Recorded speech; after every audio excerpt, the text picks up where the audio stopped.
Ang programang ito ay rated SPG. Striktong patnubay at gabay ng magulang ang kailangan. Maaaring may masiselang tema, lengguwahe, karahasan, sexual, horror o droga na hindi angkop sa mga bata. Gustong-gusto ni Harry na takasan ang kanyang ama na kung saan kahit na mahal pa niya ay kailangan niyang gawin ng tama at kailangan niyang tulungan itong si Lynette. Dito na nga ay talagang nagbakla si Harry gamit ang kanyang bibig na kung saan nakatakas ito sa kamay ni Dr. Carlos Benitez.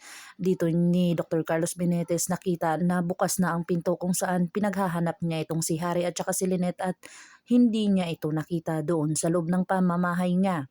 Dito na nga lumabas agad itong si Dr. Carlos Benitez at talagang porsigido itong makita itong si Harry at saka si Lynette. Nakita niya dito at tinawagan siya ng kanyang tito na kung saan ibinigay sa kanya ang kanyang sandata. Ito ay talagang ginamit niya upang ito ay talagang maghagis ng lagim dito kay Lynette at saka kay Harry at gustong-gusto niya itong makita. Lumabas si Dr. Carlos Benitez at nakita niya ang isang tricycle driver at talagang sinabi sa kanya na inihatid niya daw sa isang hospital itong si Lynette. Dito na nga ay sinundan ni Dr. Carlos Benitez at binugbog niya itong si Harry dahil sa galit na galit ito sa kanyang anak dahil tinulungan itong kanyang minamahal na si Lynette. Hindi niya inaasahan ay papunta na pala si Dr. RJ Tanyag dahil sa tinawagan ito ng isang nurses doon sa hospital kung saan naruroon si Lynette. Dito na nga nalaman ni Giselle na talagang kung saan ang lokasyon ni Lynette at saka sinabi niya agad sa kanyang kapatid na si Dr. RJ Tanyag at talagang porsigido ito na makarating agad doon sa paruroonan dahil ililigtas niya ang kanyang minamahal. Dito na nga ay talagang nagkaabot na si Harry at saka ang kanyang ama at bugbog na si Harry dito at wala nang magawa si Harry dahil sa sinundan nito ni Dr. Carlos Benitez ang kanyang minamahal na si Lynette. Dito na nga nakita niya itong si Dr. RJ Tanyag na kasama itong si Lynette at napaamin si Lynette sa kanyang mga nasa loobin dahil sa napakasama na ni Dr. Carlos Benitez sa kanya.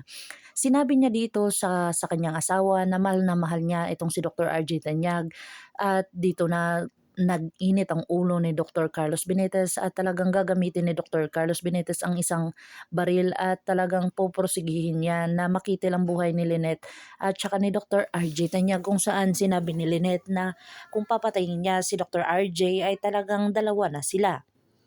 Dito na kaya mahuhuli si Dr. Carlos Benitez kung saan darating na ang mga kapulisan at tugisin na at malalaman na ang tunay na katauhan ni Dr. Carlos Benitez dahil sa aaamin na si Harry dito kay Annalyn na kung saan sinabi ni Harry dito na si Dr. Carlos Benitez talaga ang kumitil sa buhay ni Tita Irene niya.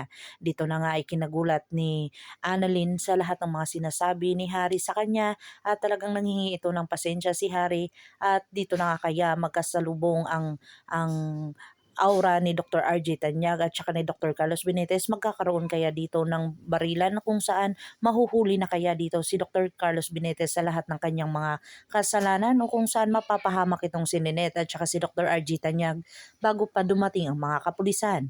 Pakakabangan natin ang mga susunod pa na episode ng Abot Kamay na Pangarap. Kung bago lang po kayo sa aking channel, please like, share, and subscribe para ma-update po kayo sa mga susunod pa. Yun lamang po at maraming salamat.